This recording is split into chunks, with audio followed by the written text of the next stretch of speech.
Assalamu alaikum class 10th boys and girls. I hope you are fine and well. I'm your biology lecturer. Today 6th June 2020. Our topic of discussion is mechanism of breathing plus disorders. आज हमने पढ़ना है mechanism of breathing. जैसा कि आप जानते हैं कि हमने कल के लेक्चर में रेस्पिरेटरी सिस्टम पढ़ा था और लंग्स के बारे में पढ़ा था। ठीक है, रेस्पिरेटरी सिस्टम में हमने पढ़ा कि किस तरह हवा जो है वो पास करती है, ठीक है, और क्या एयर पैसेज वे है जिसके थ्रू जो एयर है वो आपकी बॉडी में एंटर होती है, ठीक है, हैविंग ऑक्सीजन, और रिलीज होती है फिर आपकी बॉडी से हैविंग कार्बन डाइऑक्साइड। ठीक है, यानी हवा जो बॉडी के अंदर जा रही है और बाहर जा रही है।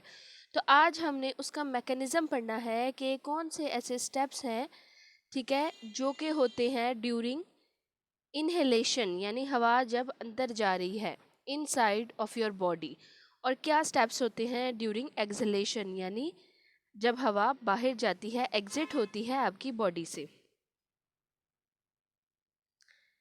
तो मैकेनिज्म ऑफ ब्रीदिंग में जो फिज़िकल मूवमेंट हो रही हैं गैसेस एक्सचेंज के साथ, ठीक है, उसको ब्रीदिंग कहते हैं। कि आपकी बॉडी में जब गैस एक्सचेंज होती है तो जो फिज़िकल मूवमेंट होती हैं आपकी बॉडी की, उन्हें ब्रीदिंग कहते हैं। ठीक है, और हमारे पास दो फेजेस है ब्रीदिंग की। एक का नाम है इनहेलेशन और इंस्पायरेशन, और दूसरे का नाम है एक्सपायरेशन और एक्सहेलेशन। ठीक है, इन का मतलब होता है इनसाइड, अंदर जाना, ठीक है, और एग्जिट, जैसे एग्जिट होता है ना, उसी तरह वर्ड है एक्सपायर और एक्सहेलेशन। ठीक है, यानी हवा का बाहर निकलना। तो वन बाय वन हम इनके जो स्टेप्स हैं उन्हें देखेंगे। ठीक है, और ये मैंने आपको डिफ्रेंशिएट की फॉर्म में इसलिए बताया है ताकि आपको इनका डिफरेंस जो है वो क्लियर कट नज़र आए। ठीक है, कि क्या इनहेलेशन और एक्सहेलेशन में डिफरेंस है, और डिफरेंस के पॉइंट ऑफ व्यू से जब आप इसे याद करेंगे तो आपको ये ज़्यादा अच्छे से याद हो जाएगा। ठीक है, बनस्बत इसके कि आप सबसे पहले इंस्पायरेशन और इनहेलेशन को अलग से याद करें, फिर एक्सहेलेशन और एक्सपायरेशन को याद करें। तो इससे अच्छा ये है कि जब आप इन दोनों को डिफ्रेंशिएट करके देखते हैं, यानी इन दोनों का डिफरेंस देखते हैं, तो उस डिफरेंस के लिहाज से आपको ये चीज़ ज़्यादा अच्छे से याद हो जाती है। ठीक है, तो लेकिन सबसे पहले मैं आपको इंस्पायरेशन और इनहेलेशन के बारे में बताऊंगी, फिर एक्सपायरेशन और एक्सहेलेशन, और फिर दोनों का डिफरेंस जैसा कि मैंने जिस फॉर्म में यहाँ स्लाइड में लिखा हुआ है तो वो इसी फॉर्म में मैं आपको इनका डिफरेंस बताऊंगी। अब होता क्या है, जब इंस्पायरेशन होती है, जब हवा बॉडी के अंदर आती है, तो रिब्स मसल्स जो होते हैं वो कॉन्ट्रैक्ट होते हैं, ठीक है, सिकुड़ते हैं, और रिब्स जो हैं वो रेज्ड हो जाती हैं, ऊपर की तरफ उठ जाती हैं। एट द सेम टाइम, उसी वक्त जो डोम शेप डायफ्राम है वो कॉन्ट्रैक्ट करता है और नीचे की तरफ आता है। ठीक है, और ये जो मूवमेंट होती हैं ये इंक्रीज करती हैं एरिया को चेस्ट कैविटी के अंदर, ठीक है, जो कि रिड्यूस करता है प्रेशर। जब एरिया ज़्यादा होगा तो प्रेशर कम हो जाएगा लंग्स पर। ठीक है, और जिसके नतीजे में जो लंग्स हैं वो एक्सपैंड होते हैं और हवा जो है उसके अंदर आती है। ठीक है, और एयर प्रेशर जो है वो डिक्रीज हो जाता है। तो क्या होता है, हवा तेज़ी से मूव करती है और वो लंग्स के अंदर आती है ताकि दोनों तरफ का जो प्रेशर है उसे इक्वलाइज किया जा सके। ठीक है, तो ये स्टेप्स थे इंस्पायरेशन के। इंस्पायरेशन और इनहेलेशन के, हवा आपकी लंग्स में किस तरह आती है। ठीक है, अब एक्सपायरेशन और एक्सहेलेशन जो है ये ऑपोजिट है इनहेलेशन के। इसके जितने भी आप स्टेप्स देखेंगे वो तमाम स्टेप्स इंस्पायरेशन और इनहेलेशन के ऑपोजिट है। ठीक है, बिकॉज ये दोनों एक डिफरेंट ऑपोजिट प्रोसेस है। जैसा कि आप जानते हैं कि अब एक चीज़ जो आपकी बॉडी में आ रही है, ठीक है, उसके कुछ ना कुछ बेनिफिट्स हैं आपकी बॉडी में आने के। ठीक है, अब वो चीज़ आपकी बॉडी से जा रही है तब भी उसके आपकी बॉडी को बेनिफिट्स हैं। लाइक अब इनहेलेशन हो रही है, हवा आपकी बॉडी में आ रही है तो वो इन्वायरमेंट से ऑक्सीजन ले रही है, ऑक्सीजन आपकी बॉडी में आएगी। ठीक है, लंग्स जो हैं, लंग्स उस ऑक्सीजन को आपके ब्लड में शामिल कर देंगे। ठीक है, जैसे कि हमने कल पढ़ा था क्लीनिंग ऑफ ब्लड के बारे में, जब एयर पैसेज वे का पढ़ा था। ठीक है, तो उसमें क्या है कि फिर ऑक्सीजन जो है वो आपकी ब्लड में शामिल हो जाएगी, और जो आपके ब्लड से कार्बन डाइऑक्साइड है, ठीक है, यानी डीऑक्सीजनेटेड ब्लड से जो कार्बन डाइऑक्साइड है वो निकल कर दोबारा लंग्स में आ जाएगी, और लंग्स उसको हवा में शामिल करके बॉडी से बाहर एक्सपायल्ड कर देंगे, उसको बॉडी से बाहर निकाल देंगे, जिसको हम कहते हैं एक्सहेलेशन। ठीक है, यानी जो इम्प्योर एयर है, ठीक है, इम्प्योर ना खालिस जो एयर है वो एक्सपेल्ड हो जाती है बॉडी के बाहर, उसको एक्सलेशन कहते हैं। अब जब एक्सलेशन हो रही होती है तो क्या क्या स्टेप्स होते हैं, जो हमारे रिब्स मसल हैं वो रिलैक्स होते हैं, ठीक है, जबकि हमने इंस्पायरेशन में पढ़ा था कि रिब्स मसल कॉन्ट्रैक्ट हो रहे हैं, तो एक्सपायरेशन में क्या है, रिलैक्स हो रहे हैं, यानी उसके ऑपोजिट हो गया, ठीक है। अब इनहेलेशन में था कि रिब मसल जो है वो रेज्ड हो रहे हैं, ऊपर को उठ रहे हैं, लेकिन एक्सपायरेशन में क्या है कि वो अपनी ओरिजिनल पोजीशन पर वापस आ रहे हैं। एक्सपायरेशन में था कि डोम शेप डायफ्राम जो है वो कंट्रैक्ट करता है और लोअर होता है, इंस्पायरेशन में हमने पढ़ा, ठीक है, जबकि एक्सपायरेशन में क्या है कि जो डायफ्राम है वो रिलैक्स हो जाता है और अपनी रेज्ड डोम शेप में आ जाता है, ठीक है, यानी जो उसकी ओरिजिनल पोजीशन थी। फिर क्या होता है एक्सपायरेशन में कि जो स्पेस होती है, ठीक है, वो रिड्यूस हो जाती है चेस्ट कैविटी की, और जो प्रेशर है लंग्स पर वो इंक्रीज हो जाता है, जबकि हमने इंस्पायरेशन में पढ़ा था कि जो स्पेस है वो ज़्यादा हो जाती है और प्रेशर कम हो जाता है, तो लंग्स कॉन्ट्रैक्ट करते हैं और एयर जो है एक्सपेल्ड हो जाती है, बाहर निकल जाती है, जबकि इंस्पायरेशन में पढ़ा था कि जो लंग्स है वो एक्सपैंड करते हैं और एयर प्रेशर कम होता है, इस वजह से हवा अंदर आ जाती है, ठीक है। तो इंस्पायरेशन और एक्सपायरेशन जो है ये दोनों एक दूसरे से बिल्कुल ऑपोजिट है। तो अगर आप इसके इंस्पायरेशन के पॉइंट्स जो है वो अच्छे से याद कर लें तो बिल्कुल उसके ऑपोजिट में आप एक्सपायरेशन और एक्सलेशन जो है वो लिख सकते हैं। अब होता क्या है कि जो रिस्पायरेटरी सेंटर है, ठीक है, रिस्पायरेटरी सिस्टम और रिस्पायरेटरी सेंटर वो बहुत सेंसिटिव होता है कार्बन डाइऑक्साइड की कंसंट्रेशन से, ठीक है, जो कार्बन डाइऑक्साइड की कंसंट्रेशन ब्लड में होती है। अगर हमारे ब्लड में कार्बन डाइऑक्साइड बहुत ज़्यादा होगी, ठीक है, तो क्या होगा कि हमारी हार्ट बीट बहुत तेज़ हो जाएगी, ठीक है, और हमारा सांस जो है वो भी तेज़ हो जाएगा। तो होगा क्या कि तेज़ी से ये प्रोसेस जितना भी रेस्पिरेटरी सिस्टम का प्रोसेस है, ठीक है, और in relation with heart pumping, ये तमाम चीज़ें इंक्रीज़ हो जाएंगी। अब इसका क्या मतलब है, ठीक है, ये इंस्पायरेशन और एक्सपायरेशन में ये इंपॉर्टेंट पॉइंट है जो कि आपको पता होना चाहिए कि फॉर एग्जांपल जब आप रेस्ट पर होते हैं, ठीक है, या आप कोई काम नहीं कर रहे होते या नॉर्मल सर्कमस्टांसेस होते हैं, नॉर्मल हालात होते हैं, तो क्या होता है कि ब्रीदिंग जो है वो कंट्रोल हो रही होती है बाय रेस्पिरेटरी सेंटर जो कि ब्रेन में मौजूद है, ठीक है, यानी हमारा ब्रेन जो है वो ऑर्डर कर रहा है और ये तमाम प्रोसेस जो है ये स्मूथली चल रहा होता है।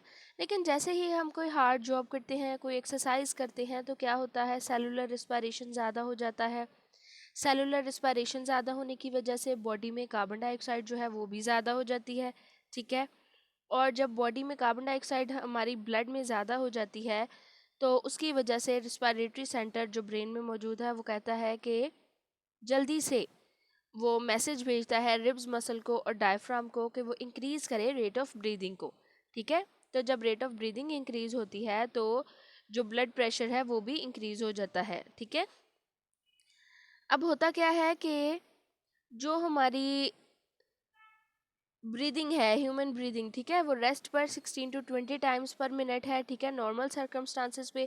लेकिन जब इस तरह के सर्कमस्टांसेस होते हैं, इस तरह के हालात होते हैं कि हमें ज़्यादा जल्दी जो रिस्पायरेटरी सिस्टम है उसको क्विक करना है, फास्ट करना है, तो जो हमारा ब्रीदिंग रेट है वो 30 to 40 टाइम्स पर मिनट हो जाता है, ठीक है। और ये इफ़ेक्ट है एक्सरसाइज का हमारी बॉडी पे, ठीक है, कि किस तरह जो ब्रीदिंग रेट है वो ज़्यादा हो जाता है। और एक और इम्पॉर्टेंट चीज़ कि हम अपनी जो ब्रीदिंग है उस वो इनवॉलेंट्री है, ठीक है, यानी वो हमारे कंट्रोल में नहीं है। हम अपनी ब्रीदिंग को थोड़े टाइम के लिए तो कंट्रोल कर सकते हैं लेकिन ज़्यादा देर के लिए कंट्रोल नहीं कर सकते, ठीक है। तो क्या है ये, इनवॉलेंट्री। अब जैसे कि आप इस डायग्राम में देख रहे हैं, ठीक है, कि ब्रीदिंग इन में क्या हो रहा है कि चेस्ट जो है वो एक्सपैंड हो रही है, रिब्स मसल, ठीक है, डायफ्राम, और डायफ्राम कैसे कॉन्ट्रैक्ट हो रहा है, जबकि ब्रीदिंग आउट जब होगी तो चेस्ट कॉन्ट्रैक्ट होगी, लंग्स, ठीक है, और डायफ्राम जो है वो रिलैक्स करेगा। तो ये breathing in and breathing out यानी इंस्पायरेशन और एक्सपायरेशन का है, ठीक है। और इस डायग्राम से भी आपको ये वाज़ह हो रहा है। इसके अलावा हमारे पास कंपैरिजन है इंस्पायर्ड और एक्सपायर्ड एयर का, ठीक है। तो वो जब हम बुक से रीडिंग करेंगे तो तब आपको वो क्लियर मैं बताऊंगी, ठीक है।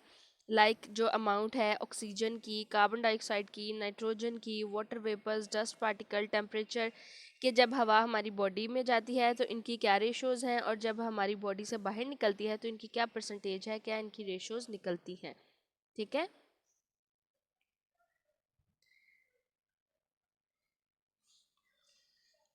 इस चैप्टर में हमने जब चैप्टर स्टार्ट किया था तो सबसे पहले हमने गैस एक्सचेंज का इंट्रोडक्शन पढ़ा, उसके बाद हमने गैसियस एक्सचेंज पढ़ा in plants, then in animals. ठीक है। फिर हमने पढ़ा कि एनिमल्स में किस तरह लंग्स और रिस्पायरेटरी सिस्टम मिलकर जो ब्रीदिंग का प्रोसेस है वो कर रहे हैं। और अभी हमने पढ़ा इंस्पायरेशन और एक्सपायरेशन यानी मैकेनिज्म ऑफ ब्रीदिंग।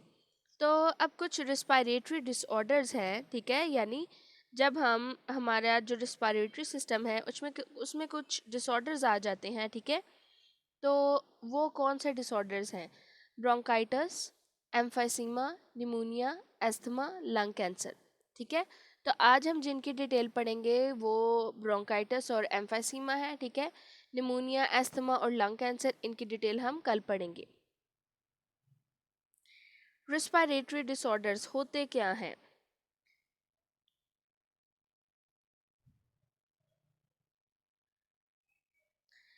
हमारा जो सांस लेने का सिस्टम है, ठीक है, यानी जिसके ज़रिए जो एयर पैसेज वे है हमारा और लंग्स है, तो कंप्लीट एयर पैसेज वे और लंग्स जब इनमें कोई डिसऑर्डर आता है, ठीक है, तो डिसऑर्डर की वजह से क्या होता है कि हमें सांस लेने में प्रॉब्लम होती है, मुश्किल पेश आती है। ठीक है।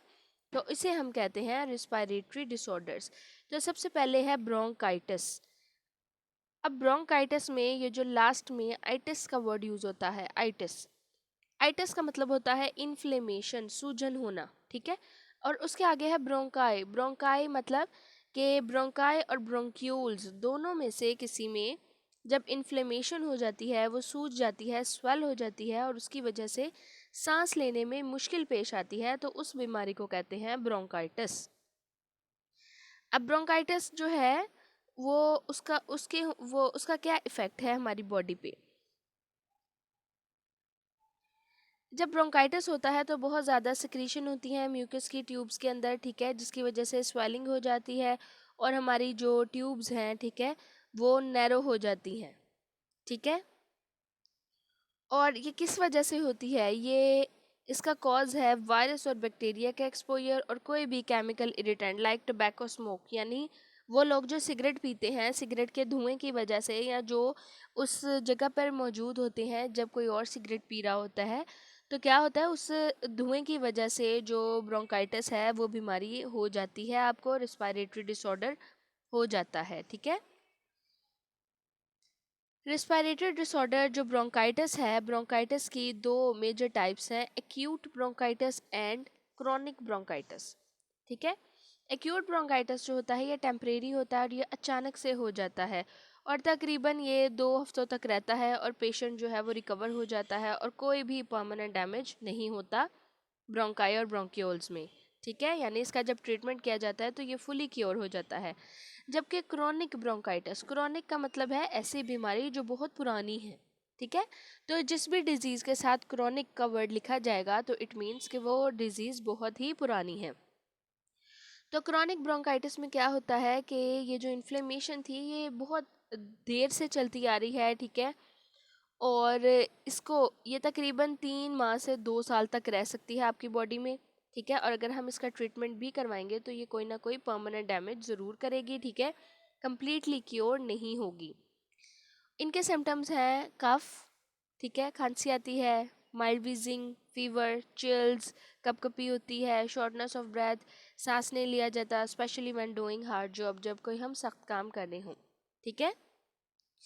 नेक्स्ट हमारे पास जो डिसऑर्डर है वो है एम्फाइसीमा। एम्फाइसीमा में क्या होता है कि जो एल्वुलाई होते हैं उनकी वॉल्स की डिस्ट्रक्शन होती है। ठीक है। यानी उनकी वॉल्स जो हैं वो टूटना शुरू हो जाती हैं, डिस्ट्रक्ट होना शुरू हो जाती हैं। और इसकी वजह से होता क्या है कि लार्जर सैक्स जो हैं वो लेस सरफेस एरिया रखते हैं फॉर गैसेस एक्सचेंज, यानी सरफे वो लार्ज हो जाते हैं सैक और सरफेस एरिया जो उनका है हवा के लिए वो कम हो जाता है। और लंग्स टिश्यूज़ जो हैं वो भी उनकी भी तोड़ फोड़ शुरू हो जाती है और लंग्स जो है वो इनहेलेशन के बाद जब एक्सहेलेशन होती है, ठीक है, तो वो एक्सहेलेशन के बाद अपनी नॉर्मल पोजीशन में नहीं आते हैं और ना ही वो हवा को बाहर भेज सकते हैं। तो इसलिए जो हवा है वो लंग्स में ही शामिल हो जाती है और वो निकलती नहीं है। इसके सिम्टम्स हैं शॉर्टनेस ऑफ ब्रेथ, फटीग, थक जाना, रिक्योरेंट रिस्पायरेटरी इन्फेक्शन, बार बार रिस्पायरेटरी इन्फेक्शन होना, वेट लूज, ठीक है, जिस्म का जो वेट है वो कम होना, ठीक है। और ये तकरीबन होता है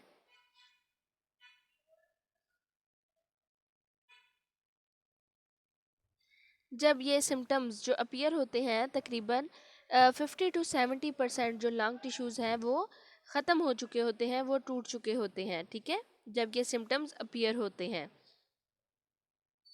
और इसकी वजह से जो लेवल ऑफ ऑक्सीजन है ब्लड में वो भी लो हो जाती है, जिसकी वजह से सीरियस कॉम्प्लिकेशंस होती हैं, ठीक है, यानी जो सांस आना है, सांस का आना बंद हो जाता है, ठीक है।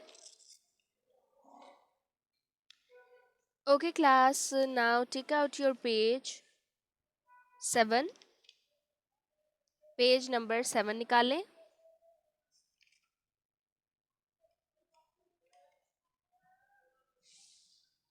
Page number 7।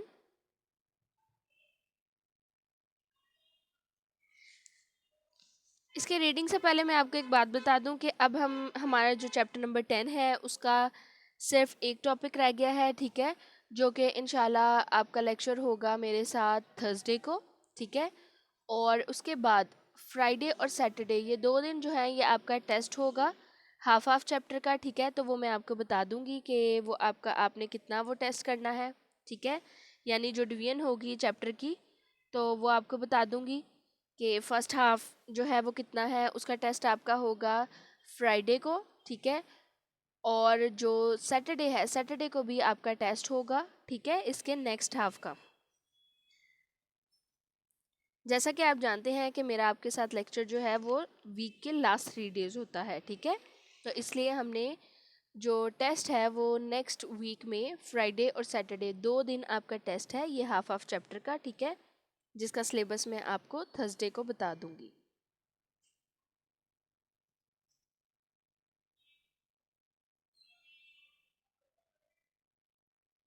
Okay, page number 7, mechanism of breathing.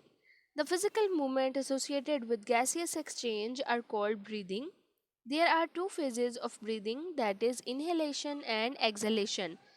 Inspiration or inhalation. During inspiration, the ribs muscle contract, ribs are raised. At the same time, the dome shaped diaphragm contract and is lowered. These movements increase the area of thoracic cavity, which reduces the pressure on lungs.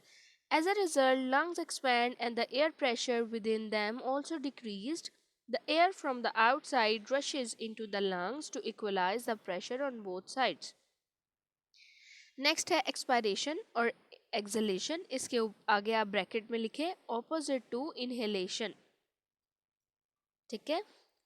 After the gaseous exchange the lungs the impure air is expelled out in exhalation. The ribs muscle relax, bringing the ribs back to original position. The diaphragm muscle also relax and it gets its raised dome shape. This reduces the space in the chest cavity and increases the pressure on lungs. The lungs contract and air is expelled out of them. ठीक है, तो ये inhalation और exhalation complete हो गया है। इसके आगे ये जो आप नेक्स्ट पैराग्राफ है ये पहले एमसीक्यू के लिए हेडिंग दें आप यहाँ पर। Human breathes 16 to 20 times per minute in a normal circumstances, that is at rest, ठीक है। इसके बाद आप आ जाए इसकी चौथी लाइन पर।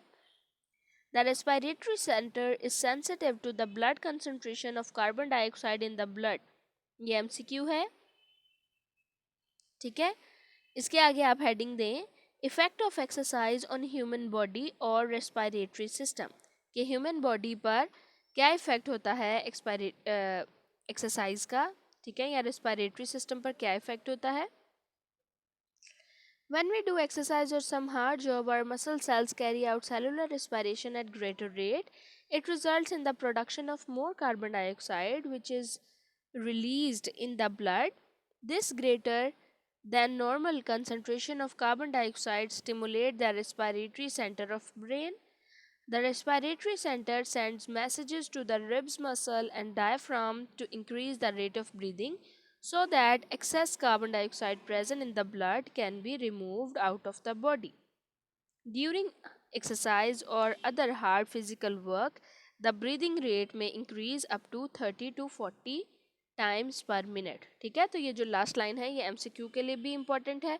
और ये पूरा पैराग्राफ क्या है, ये है effect of exercise on human body. ठीक है, now take out your page number 8. Page number 8 पर ये दो डायग्राम्स हैं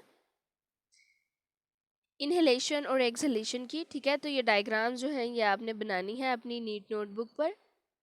ठीक है, और इसके नीचे एक टेबल है जिसमें बताया गया है कंपैरिजन बिटवीन इंस्पायर्ड और एक्सपायर्ड एयर. ठीक है, लाइक जो अमाउंट ऑफ ऑक्सीजन है इंस्पायर्ड एयर में वो 21% है और एक्सपायर्ड एयर में 16%. कार्बन डाइऑक्साइड इंस्पायर्ड एयर में 0.04% है और एक्सपायर्ड एयर में 4%.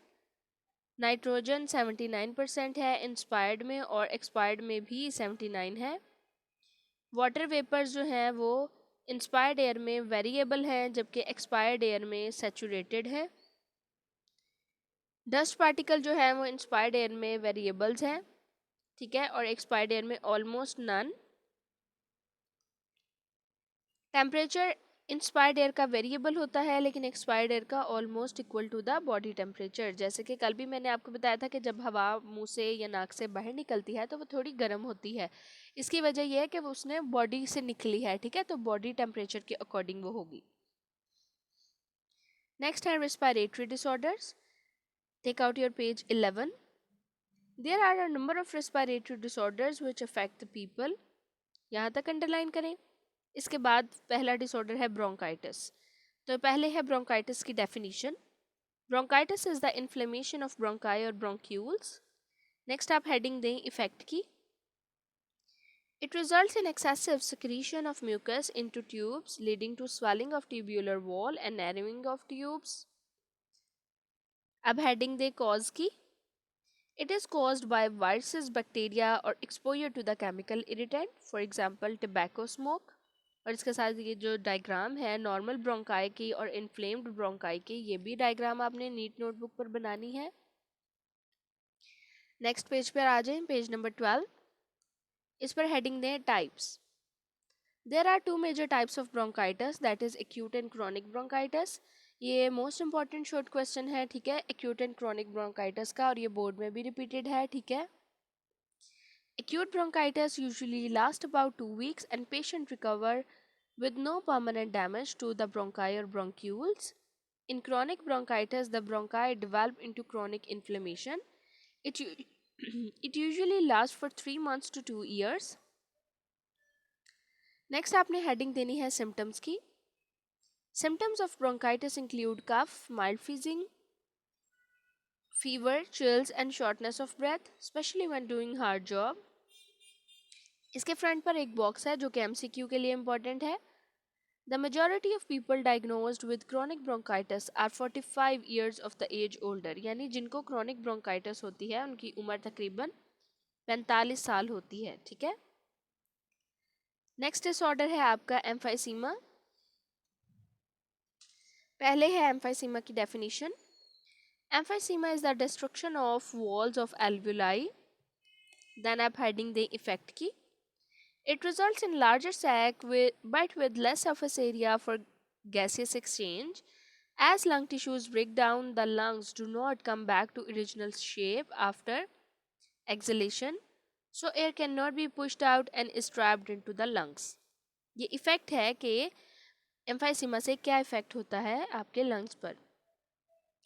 नेक्स्ट हेडिंग दें सिम्टम्स की. The symptoms of emphysema include shortness of breath, fatigue, recurrent respiratory infection and weight loss. By the time the symptoms of emphysema appears, the patient has usually lost 50 to 70% of his or her lungs tissue. Next है effect, कि क्या effect होता है इसका body पे. The level of oxygen in blood may get so low that it causes serious complication. ठीक है, और जब बहुत ज़्यादा कम हो जाता है तो शॉर्टनेस ऑफ ब्रेथ जो है वो बहुत ज़्यादा बढ़ जाती है और सफोकेशन होती है और बहुत ज़्यादा दम घुटता है। ठीक है। Hope you understand class. If you have any question you can ask. Thank you, take care.